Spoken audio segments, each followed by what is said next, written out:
Salut tout le monde, on se retrouve aujourd'hui pour une nouvelle review sur le Kikusho. On va parler d'un comics que j'ai lu, que j'ai apprécié.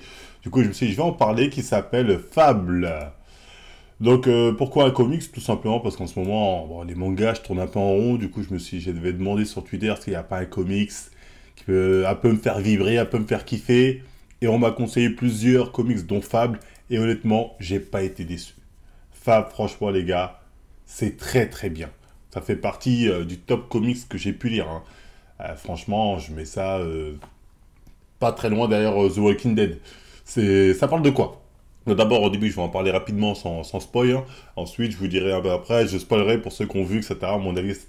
Donc, mon avis en termes général, comme je dis, c'est très très bien. Fable, c'est quoi? C'est l'histoire des différentes fables, soit Blanche-Neige, le Boucle d'Or, ou je sais pas quoi. Bref, c'est tous ces personnages, en fait, qui se retrouvent dans le monde des humains. Pourquoi? Parce qu'ils ont été chassés de leur monde par, on va dire, un conquérant. Après, par la suite, on s'est développé, mais par quelqu'un qui est venu conquérir les différents mondes des fables. Du coup, ils ont cherché refuge dans le monde des humains, et ils vivent là depuis des centaines d'années, ils sont immortels, etc. Cachés, du coup, ils font leur petite vie, ils ont leur vie secrète, les gens, personne ne sait que c'est des fables, etc., etc. Donc bref, ça commence comme ça. Donc déjà, le concept de base, je me suis dit, c'est pas mal. Ça exploite des personnages qu'on connaît via les différents contes ou les différents Disney dans le monde réel, et ça montre comment ils s'adaptent, leur personnalité. Enfin, ça leur crée des personnalités qui sont pas forcément liées à ceux qu'on a dans les histoires de base, mais qui sont liées à un développement qu'ils ont eu sur le long terme, etc., etc. Donc c'est très intéressant. Il faut savoir que le premier tome, c'est clairement une enquête policière. C'est une enquête policière qui se lit bien, qui est pas oufissime, mais qui se lit bien. Et quand j'ai eu le premier tome, j'avais peur de me dire, attends, mais si c'est que enquête policière, je vais me faire chier. Donc d'un moment, je vais me faire chier. Mais heureusement, directement, t'as le premier tome, enquête policière, et dès le tome 2, à chaque fois, l'histoire se développe. Il y a plus d'histoires comme ça, toujours des histoires de complot, des trucs comme ça. Mais plus t'avances, plus les histoires sont énormes, et plus c'est extraordinaire. Il y a des enjeux, il y a des personnages, des retournements de situation, il y a des guerres, il y a des trucs, bref, franchement, c'est bien fait, c'est bien pensé, c'est une idée de génie le mec qui a eu ça. Je crois qu'il y a quelqu'un à l'écriture, au scénario et d'autres au dessin. Et c'est vraiment bien fait. Il y a de belles histoires à raconter. Des fois, tu as des histoires longues, des histoires plus courtes. Tu as quelques grands arcs, hein, tu as 3-4 grands arcs. Après, tu as des petits arcs, des petits trucs un peu plus courts qui développent le background des personnages, ça, etc. Donc, il y a énormément de personnages qui sont traités du lore, dans le lore des fables, des contes de fées, etc. Il y a des personnages que nous, en France, on connaît un peu moins. Il y a des personnes qu'on connaît un peu moins, mais généralement, il y a toujours un peu une genèse qui raconte de quel conte vient ce personnage, etc., etc. Et honnêtement, bah, je ne vais pas vous dire quoi de plus, à part aller lire Fable, si vous aimez les bonnes histoires. Le dessin peut en dérouter certains, parce qu'il y a le dessin, il y a un style un peu à l'ancienne.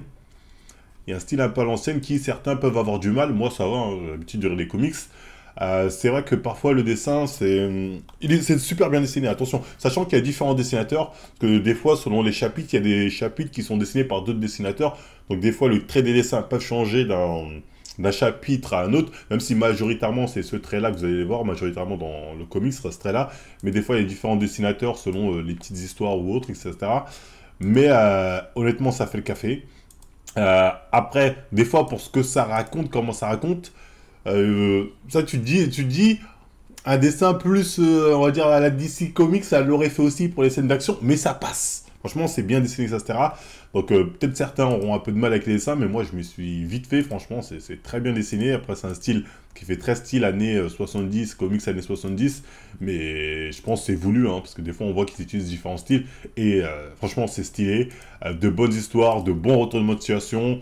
Une fin qui, comme je dis, en fait, la fin, c'est soit tu te dis c'est du génie, soit tu dis c'est du foutage de gueule. On y reviendra dans la partie spoil, mais moi, quand j'ai vu la fin, j'hésite entre c'est du génie ou du foutage de gueule. Mais dans tous les cas, ça reste bien Fable. Mais la fin, j'étais entre les deux. Mais bref, ça pour dire qu'en tout cas, allez lire Fable si vous aimez les bons comics. Franchement, moi, j'ai passé un excellent moment. Je me suis pas ennuyé. Il y a des arcs. Il y a un arc sur Total qui est un peu moins au niveau, mais bon, ça change rien que l'arc de fond, les grands arcs de fond sont vraiment très bien écrits, très bien pensés, très bien amenés, très bien conclus pour la plupart. Du coup, franchement, Fable, je vous le conseille. Donc bref, c'était tout ce que je pouvais dire pour la partie non spoil. Maintenant, on va passer à la partie spoiler. Et là, il y a des choses à dire.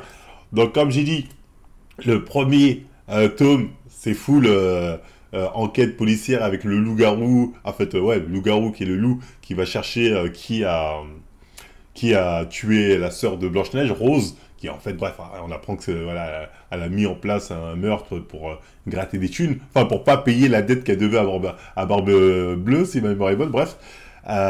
Donc au début, tu es sympathique. Dès le tome 2, pour moi, j'ai senti le potentiel. Dès qu'il y a la révolte de Boucle d'Or. À un moment, on a Boucle d'Or qui dit, je vais faire une révolte. On voit déjà qu'il dit, elle a pensé, ouais, Boucle d'Or, c'est un peu l'extrémiste gauchiste, tu vois, elle est en mode, ouais, il y a une stigmatisation entre les fables humains, les fables non humains, on va pas laisser passer ça, parce que s'ils vous stigmatisent, on nous stigmatise, on va aller par la force, c'est l'extrémiste, qui quelque part, on peut comprendre ses raisons, parce qu'elle se dit, attends, mais on va pas laisser comme ça, surtout quand on voit que les fables non humains sont très dérespectées.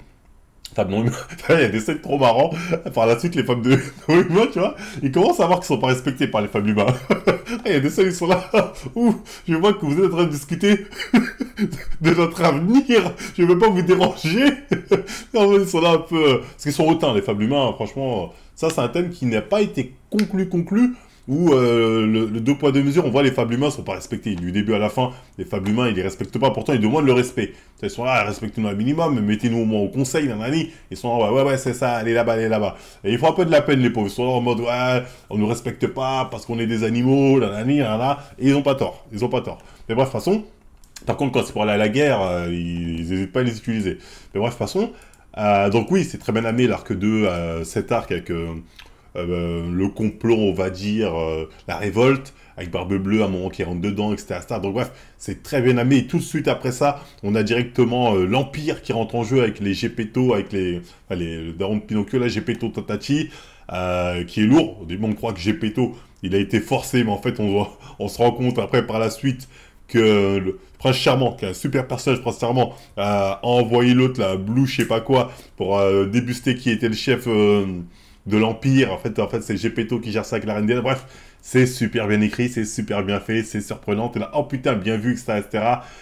Donc t'as tout cet arc jusqu'à que t'arrives au prime de l'arc, hein, c'est-à-dire là où les fables, ils arrivent à utiliser, ils prennent les armes humaines pour niquer la gueule de l'Empire. Parce que l'Empire, en fait, ils ont trop été arrogants. C'est trop en mode, nous, on a les pouvoirs magiques, c'est suffisant. Eux sont dans le pouvoir des humains, miskin, ils vont rien faire avec ça. Sauf qu'en fait, on apprend par la suite qu'en fait, s'ils ont laissé dans le monde des humains, c'est parce qu'ils avaient été victimes d'un sort. On va apprendre ça un peu plus par la suite, mais enfin bref. Bon, dans tous les cas, sur l'argument de base qui était de, ouais, ils sont un truc non magique, c'était assez plausible.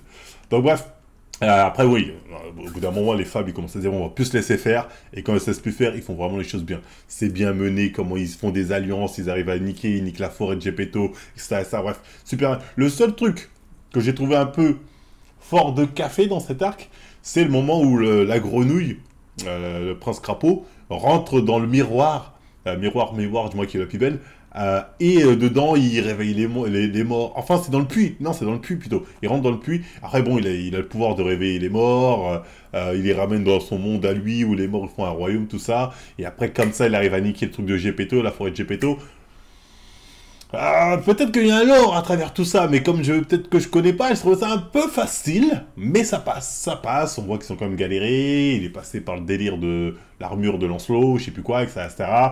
Donc allez, pourquoi pas. Mais j'ai trouvé qu'en fait, d'un coup comme ça, il dit, ah, je vais faire ci, à moins que j'ai loupé une page, mais j'ai l'impression que ça allait un peu vite, dans le sens, ça n'a pas été amorcé, dans le sens, il y a peut-être cette solution, j'ai l'impression qu'il allait en mode, on va voir, et ça a marché, tu vois. Donc ça m'a un peu perturbé, mais enfin bref, c'est un détail, sinon l'histoire était très bien amenée, etc.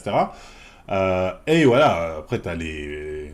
C'était avant ça d'ailleurs, t'avais déjà l'Empire qui commençait à dire on va l'attaquer la Terre, on va leur faire ça. T'as Pinocchio qui est là, qui lui est avec Gepetto parce qu'il leur a redonné un nouveau sort, mais à la fois il se dit attention les mecs de la Terre, ils peuvent nous enculer, hein. S'ils ramènent les humains, ils vont prendre nos mondes, ils vont faire ah là, on est mort. Donc voilà, c'était très stratégique, très... l'esprit militaire, ça est très bien amené.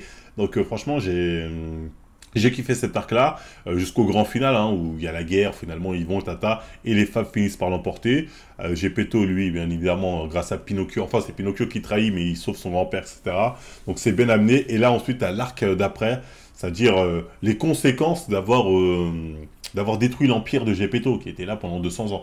Donc, les conséquences sont telles que ça a libéré des démons, enfin, j'ai oublié comment on appelle ça, bon bref, on va dire des démons, des puissants magiciens que Gepetto avait pris des centaines d'années à essayer d'enfermer, et t'as le Dark, je sais plus quoi, et lui déjà l'arc commençait super bien, le mec il se ramène avec le délire de la cape, vous avez utilisé ma cape, faut savoir qu'il y a des morts, hein. Il y a des morts, des personnages, oh Telly il est mort, mais non, Telly il est mort, quand le prince il est mort, j'étais un peu dégoûté, même Blue, je fais oh putain, donc il y a des morts, hein. C'est vraiment un truc où il y a des morts. Donc c'est plutôt bien fait, tu sens qu'il y a la tension, ils peuvent mourir à tout moment, donc c'est bien tenu à ce niveau-là. Donc cet arc-là, franchement, il commence super bien. Le mec, il vient, il leur fait comprendre que lui, il a une puissance de folie, ils peuvent pas tester, les Fab, ils commencent à se barrer. Le mec, il est là, il construit son château, il dit bon, je prends le montant, de toute façon, je peux vous niquer comme vous voulez. Mais par contre, à un moment, il y a cet arc qui est très bien, qui commence, et d'un coup, en plein milieu de cet arc, on nous fout un nouvel arc. Qui m'a un peu perturbé perso. Faut savoir qu'il y a eu un time skip hein, pendant un moment, bref, avec l'autre là, putain j'ai oublié comment il s'appelle, le mec qui à un moment devient promoteur de Star, tatati, d'ailleurs c'est une mini-histoire, ça qui était pas mal. Mais bref, avec comment ils appellent ça, les fables littéraux ou littéraires. J'ai trouvé que c'était arrivé un peu trop brutalement, et je sais pas, l'histoire, je l'ai trouvé lourde. C'est vraiment le seul arc auquel... je sais pas, j'ai trouvé lourdingue, j'ai trouvé qu'en fait, ramener ça en plein milieu d'un arc alors qu'il y a le mec d'arc est là, en plus ça dure longtemps, hein, je crois que c'est quand même sur au moins 3 tomes, tu vois, j'ai eu du mal, même si le concept de base est intéressant, que l'auteur, en fait le mec écrit l'histoire depuis le début, l'auteur on le voit, il est là, il est en page blanche, il dit en fait j'ai fait de la merde depuis le début, je crois que je vais effacer, je vais tout refaire, hop là, pardon, excusez-moi, j'ai peut-être eu un petit truc. Voilà, je disais, l'idée de base est intéressante. En tout cas, j'ai trouvé que l'idée de base est intéressante, mais je sais pas, j'ai trouvé ça lourd à regarder. C'était vraiment le seul moment de faiblesse dans ma lecture de Fable, c'est avec l'arc avec les littéraux. C'est-à-dire je crois que c'est plutôt les personnages qui viennent de plus de livres que de contes. Je crois que c'est ça, mais bref, pas sûr. Mais enfin bref, cet arc est pas terrible. Surtout qu'il est entre deux arcs, mais bref, au bout d'un moment ça passe. Ensuite, on continue l'arc avec le Dark, je sais pas quoi, qui est super bien. Le final où t'as le père du loup-garou. Faut savoir que le loup-garou, c'est le perso principal de la série avec Blanche-Neige, qui, son père va se sacrifier, parce que voilà, il veut pas sacrifier, parce que le loup-garou et Blanche-Neige ont eu un gosse ensemble. Il se dit, j'ai le choix, je tue mon petit-fils, et je sais que mon fils va m'en vouloir, soit je me sacrifie pour tous les sauver, donc il se sacrifie pour tous les sauver. Je m'y attendais pas. Parce que lui, c'est le vent changeant, comme ils disent. C'est bien fait, c'est bien amené. Franchement, c'est validé. Bon, là, vraiment, les arcs, là, je vous l'ai dit en gros, parce qu'il se passe énormément de trucs. Il y a énormément de trucs. Il y a Bagayaga, comment ça s'appelle, les sorcières, tatati. Bref, il y a énormément de trucs dans Fable. Franchement, comme on dit, c'est chargé. En termes d'histoire, en termes de personnages, en termes de développement, c'est très chargé. C'est quand même un comics, je crois, qui a commencé en 2002, qui a fini en 2015. Donc c'est un comics il y a 23 tomes sur presque 15 ans, c'est énorme. Donc l'histoire est vraiment très très chargée, et il y a beaucoup de pages, hein, c'est pas un petit comics, hein, je crois que c'est au moins 250 pages par tome, donc c'est vraiment un truc chargé. Peut-être 200 pages, ouais, je m'en souviens plus. Mais en tout cas, ouais, franchement, c'est super arc celui-là. Et ensuite, t'as le dernier arc, enfin l'avant-dernier arc, on va dire, c'est l'arc de leurs enfants. Des enfants où t'attends qu'il y ait une prophétie qui va toucher leurs enfants, etc. À Blanche-Neige et Loup-Garou, t'en as un qui va mourir, t'en as un qui va devenir roi, t'en as un qui va devenir méchant, etc., etc. Donc t'es un peu là en mode, oh putain, lequel de leurs gosses va faire ci, va faire ça. Et donc on a l'histoire de la fameuse enfant qui se fait enlever dans le royaume des jouets, et qui va être amenée indirectement, de par ce caprice, de par l'univers dans lequel elle va être, c'est la fin, la matrixage que vont lui faire les hommes jouets, à laisser son frère mourir. À un moment, son frère, elle va voir qu'il est en galère, elle va dire, il n'y a pas assez à manger, qu'ils viennent pas, faites en sorte qu'ils viennent pas, tatati. Et là, t'as le frère qui, son petit frère, ils sont gamins. C'est en fait ça que moi je c'est de voir des gosses dans des situations où vraiment ah ouais, c'est chaud pour eux, tu vois. Et jusqu'à l'autre, il va se sacrifier. En gros, il se sacrifie pour sauver sa sœur. Je m'y attendais pas, j'étais choqué, je me dis, mais non, on va pas faire gamin à gosse, tatati. Et il est mort. Et truc de ouf aussi, la scène est incroyable. Quand tu vois ça, tu te dis, oh là là, mais qu'est-ce qu'il va faire le loup-garou, le méchant loup quand il va voir ça, oh Blanche-Neige, la pauvre, qu'est-ce qui se passe, t'as un time skip, t'as la meuf qui vient 20 ans après, ou je sais pas combien de temps après, parce que le temps s'écoulait pas pareil dans le monde que dans leur monde. Coucou, je suis ton fils, enfin je suis ta fille, faut que je te dise où est ton fils. Tu dis, oh là là, la masterclass. Le problème, c'est que je trouve dans Fable, parce que les moments émotionnels comme ça, j'ai l'impression que ça passe vite. Tu vois, par exemple, le moment où Blanche-Neige apprend que son fils est mort, t'as l'impression limite ça se fait en off.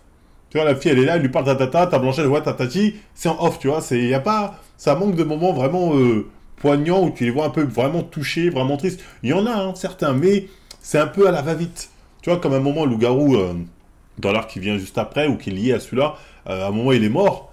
Enfin, un mec le tue. Oui, il est mort, littéralement, il est mort. Et ensuite, Blanche-Neige, elle le voit, hein. Elle dit, pas le temps de pleurer, je le pleurerai plus tard, là, faut que je tue le mec. Je veux bien, mais tu vois, ça dédramatise la mort, tu vois, parce que nous, on est choqués, on se dit, Blanche-Neige, la pauvre, et elle s'en bat les couilles. C'est pareil avec leur fiston, t'as l'impression qu'ils s'en battaient les couilles un peu, tu vois, il est mort, mais on l'a pas eu. Donc, tu dis, est-ce que c'est Osef ou pas? Donc, il y a des moments comme ça, émotionnels, où j'ai l'impression que c'est pas trop bien géré. Après, c'est peut-être le format comics qui veut ça. Bon, pas forcément, mais bref, c'est un peu, c'est dommage. Moi, je trouve que c'est un peu dommage. Mais bref, ensuite, t'as l'arc final, hein, avec le premier gendre de Blanche-Neige qui se ramène, qui au final a pas de cœur, qui était allié au début avec le mec d'Arc, qui tatati, et qui va amener vers la sœur de Blanche-Neige à s'allier avec lui. Enfin, le prendre, on va dire, plus comme second. Et là, il y a une prophétie, on apprend qu'il y a une prophétie qui fait que Blanche-Neige et sa sœur sont amenés à se battre, que voilà, c'est comme ça dans leur gène depuis des générations et des générations. Voilà, leur mère s'est battue avec ses sœurs, a tué ses sœurs pour avoir le pouvoir. Donc bref, c'est inéductable, elles doivent se battre. Donc il y a une guerre qui se prépare. Qui dit bon ok pourquoi pas. Le motif de la guerre il était un peu bidon, c'est vraiment juste il y a une prophétie donc on va se rouler, depuis qu'on est gamine on se prend la tête, c'est parce qu'il y a une prophétie donc on doit le faire. Donc tu dis allez pourquoi pas. Je trouve ça un peu fort de calme, pourquoi pas. Mais le pire, c'est le fait, c'est que le pourquoi la guerre n'a pas lieu. Au final, la guerre n'a pas lieu, pourquoi Euh, Parce que il y a Rose, elle parle avec un mec, je sais plus d'ailleurs c'est qui ce mec, ce qu'elle dit une vieille connaissance, mais j'ai pas vu cette équipe, peut-être c'était Blue, bref, j'ai pas compris. Elle dit en fait, je viens de me rappeler que la prophétie en fait disait que dans notre famille, normalement, il y a que des filles. Mais toi, t'as eu des garçons. Elle a dit ouais, et alors fait, bah, si t'as eu des garçons, c'est que la prophétie n'a plus lieu d'être. Dans ce cas-là, on arrête, je vais dans un autre monde, va dans un autre monde, on n'a pas besoin de faire la guerre. Et voilà. Donc en fait, c'est l'histoire, les personnages en fait qui se rendent compte qu'il y a une incohérence dans l'histoire et qui se décident ah bah vu que c'est incohérent, on n'a pas besoin de se battre, je me barre. C'est pas expliqué, hein, parce qu'effectivement c'est un problème. On nous dit que normalement il y a que des filles. Mais là pour le coup il n'y a pas de filles. Enfin Blanche-Neige a reçu des garçons. Donc il y a une incohérence. Au lieu de nous expliquer ça, ils disent on ne sait pas, bah, peut-être la prophétie a été rompue, donc au revoir. Donc t'as l'impression qu'un peu cette histoire de conflit a été mise là à la fin comme ça. Mais au final, l'auteur, peut-être lui-même, il s'est rendu compte, ah ouais, merde, j'ai merdé. Bon, vas-y, nique, on va dire, les personnages le remarquent et basta. Pour ça, je dis, la fin, je sais pas si c'est du génie ou du foutage de gueule.